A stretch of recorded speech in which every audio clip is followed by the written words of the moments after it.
Đâu má, mưa hôm qua kia quá.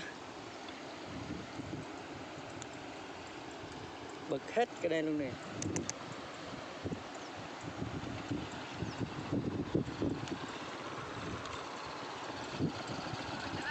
Tang cái gan đi.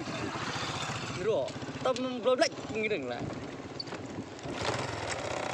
Trời ơi, đúng lòng trời.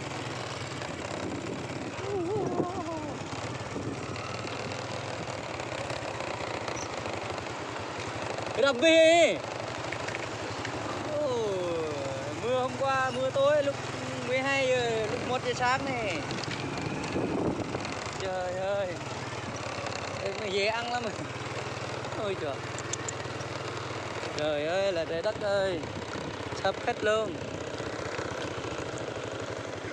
Làm thế này chứ nổi. Ôi trời.